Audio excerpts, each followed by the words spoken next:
Hey guys, I'm back. I have kind of a different video today. It's not really a how-to, but I've gotten 2 private messages talking about some of the anodizing I've done on some of these knives.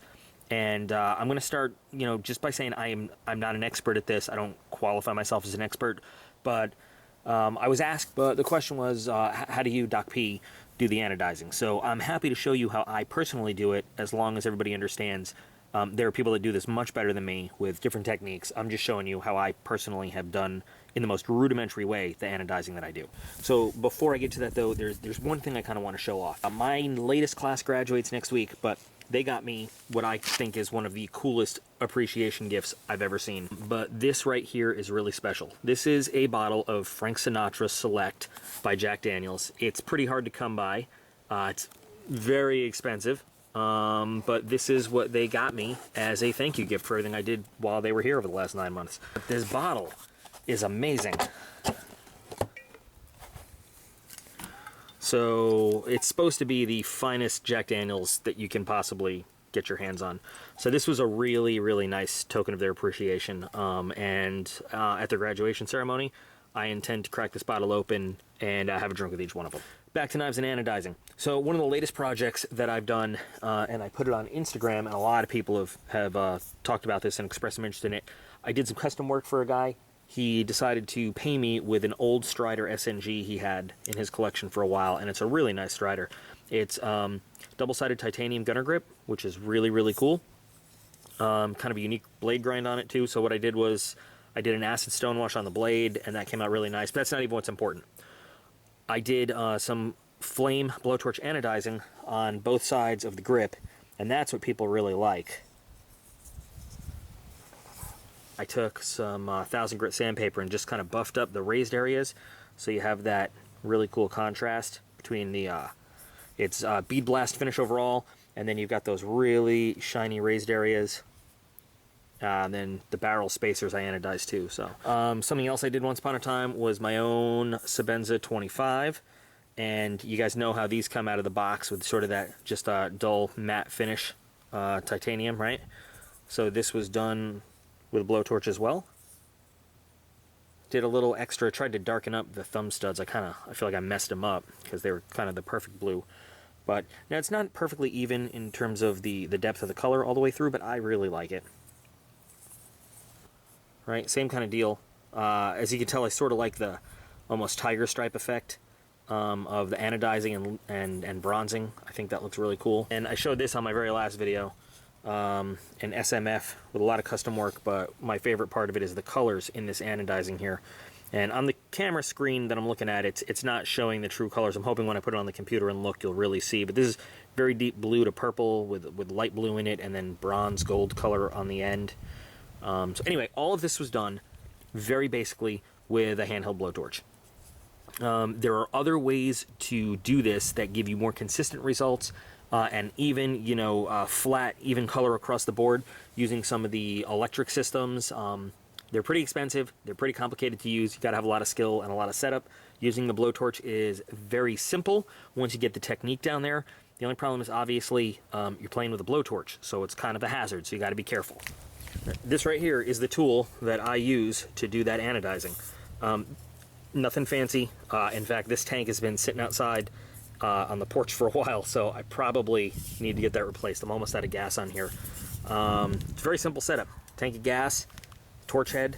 This one happens to have an automatic lighter, which is cool. This is just one of the things that's available out there. There are some that you can get that I've seen that have a much smaller, I don't know what you call that, nozzle. So the flame and the heat is very precise, so you can make much more fine variations in the color. Much thinner flame, it's kind of a wide flame, so it heats up a wider area at a time. Anyway, like I said, please do, if you're interested, go research on YouTube and see how a lot of other people do it. I'm just going to show you what I've done. I was looking in my collection for some knives I don't mind working on. I didn't want to have to order any more. Titanium, I think, is one of the best mediums to do this with. Comes out really well on titanium, works fairly well on aluminum. Sometimes steel, you can do some good anodizing, but in my experience, steel really just turns brown when you heat it up. It doesn't get a lot of nice color variation in it. But what I found sitting in the drawer was an older CRKT M16 13T that I had.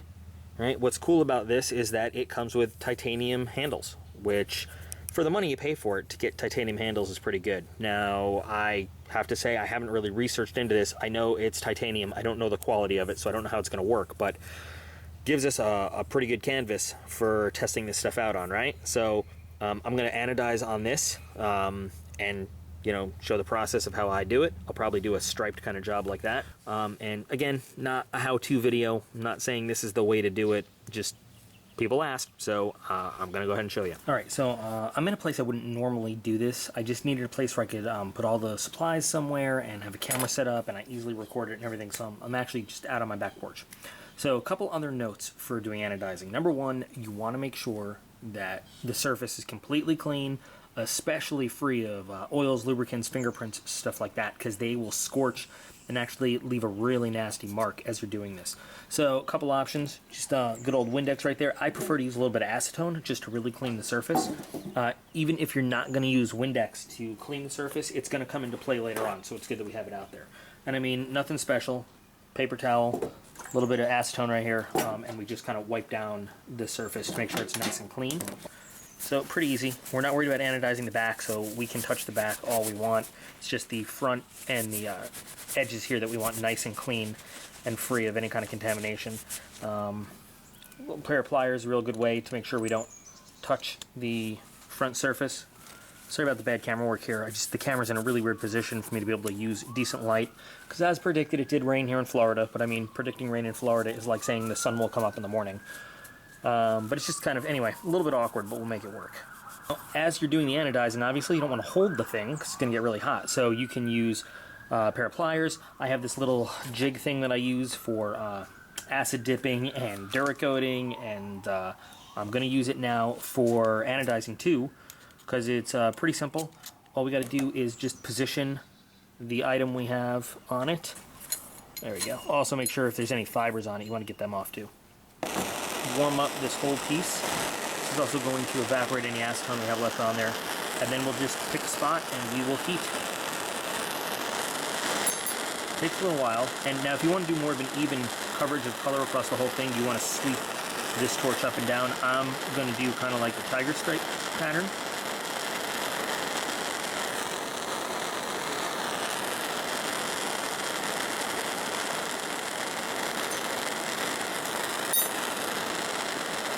You'll see at first it looks like it's burning, but if you look, I don't know if you can see, we're getting that dark purplish color on the edge over there, so it's not actually burning.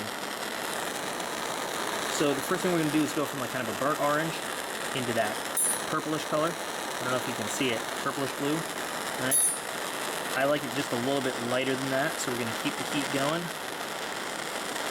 And that purplish blue will give way to a lightish blue.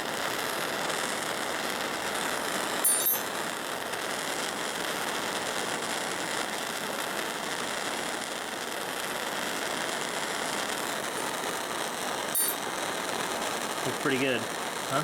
Let's expand it down a little bit. There you go. See how nice that works? Now every once in a while, if you want to get kind of, again, you don't want to overheat one area, just take the flame away. There, now you see, I don't know if you can see on the camera now, but you can see later that purple is turning into a nice deep blue, which will then turn into a lighter blue as we go on.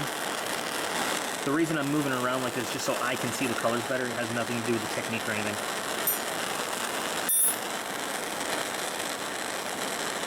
So you'll also notice that sometimes it's hard to judge the color when the flame's actually on it. You got to move the flame away to see what the color is becoming.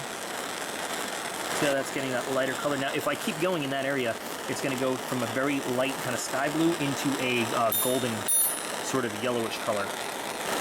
Now another trick, and I learned this from watching a Tough Thumbs video, if you've got the color you want and you just want to bring that color out and stop the heating, a couple quick spurts of the Windex, that's the other thing it's for, because it evaporates so quickly, it takes that heat right out of the metal, and it leaves you with some really vibrant colors.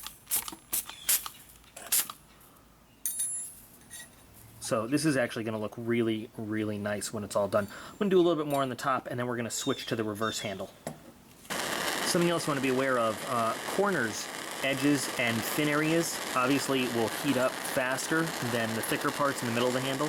So you always got to vary the amount of time and intensity of the heat to make sure, again, if you're going for consistency across the scale, to make sure that you're maintaining that. If you want a little bit different, you know, in the color and the contrast and everything, then just go nuts.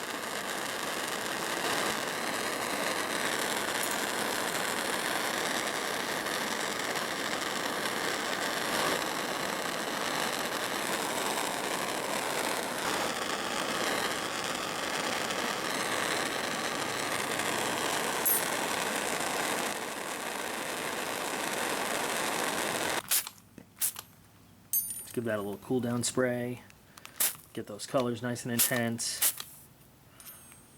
And you'll see it really didn't take us very long at all to do this whole thing. Let's see if I can get a really good shot of the colors there. Oop. Well, that certainly didn't work. Yeah, see that? Got really nice light blues into dark purples with the bronzing around. That's pretty, I mean, I like that. I like the stripe pattern. So, pivots and spacers. These spacers, I believe, are made of aluminum. The pivot, I believe, is made of steel. We can do them as well. You just obviously need a really fine way to control them. So again, good metal screwdriver with the pivot on the end of it can hold it for you, let you spin around, get it nice and even. Pair of pliers will work too, but in any case, make sure you clean these off just like we cleaned off the scale before we started working on it. If you want to get these really even, because I don't think these look very good striped, you got to keep them moving and keep the flame even across the board. You can see right now, we've already got it nicely bronzed, and you know the heat is already turning some of it purple, so we'll just go ahead and finish up that bluing on it. To do something like a screw or a pivot, I find that it's just easy to hold it in a pair of pliers, like so.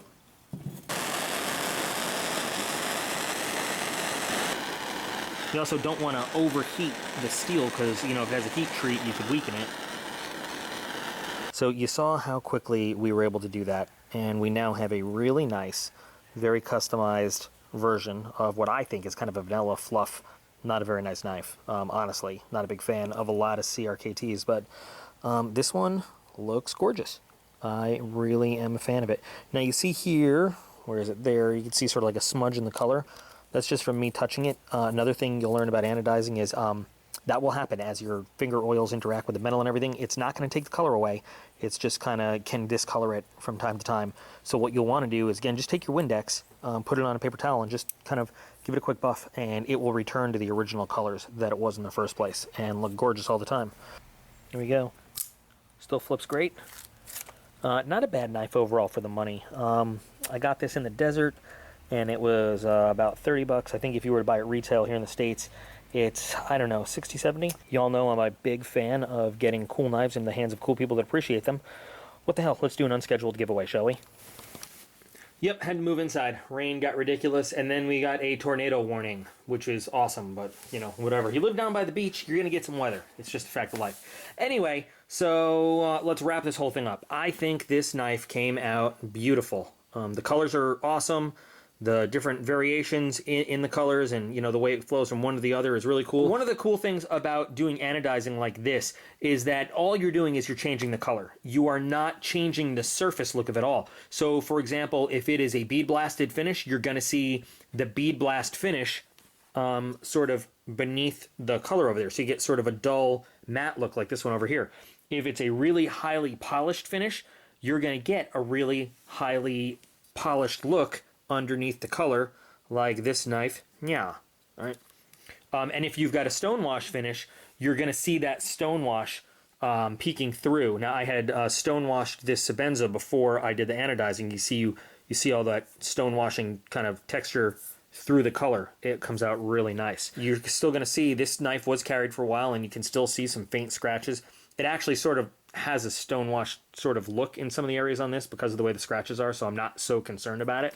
So this actually looks really good. I don't know why I never thought of doing this before. I think it would look awesome with a black blade. All right, I want to get this in the hands of somebody that's going to appreciate it more than me, since this guy was just sitting in my collection drawer for probably 2 years or so. Never saw the light of day until I was looking for something made of titanium to work on. So We still have the Benchmade Griptilian giveaway contest coming up. Like I said, I had those knives custom made, and they're on their way one at a time for us to do that blade steel test with them. So this does not take that place. This is just, you know, something we have to do right now. All you have to do to get an entry into this giveaway contest to get this knife is simply give me the idea of a project you'd like to see on my channel, in between all the other things I have scheduled. You know, any kind of knife, any kind of work, test video, maybe, you know, a mini review you've wanted to see that haven't seen before, custom work, whatever. Just give me an idea. That's all you got to do. Subscribe to my channel and then comment on this and give me an idea of what you'd like to see me do. And this knife could be yours. We'll do the standard giveaway SOP. I'll take all the entries. I'll put them on a little piece of paper. We'll have 8 in, reach in, and grab one, and that will be the winner of this knife. Actually, I don't want to give it away now, but I already said it's too late. It's too late. So let's see. What's a good time frame? You want to do 7 days from the day this video posts? We'll do 1 week, and feel free to enter for that. And I'll tell you what else I'll do. All the people that don't win that enter this giveaway, that will be one more entry for the Benchmade Griptilian custom giveaway that we're going to do later on as well. And on that note, if you look back through my past few videos, and you can still get entries on those past videos for the upcoming blade steel test / remodel / giveaway, blah, blah, blah. All right. So that's it for now, guys. I hope you enjoyed this little, I hate to even call it a tutorial, just a little glimpse of how I do some stuff because people asked. All right. Anyway, thanks for watching, guys. I'll be back again real soon.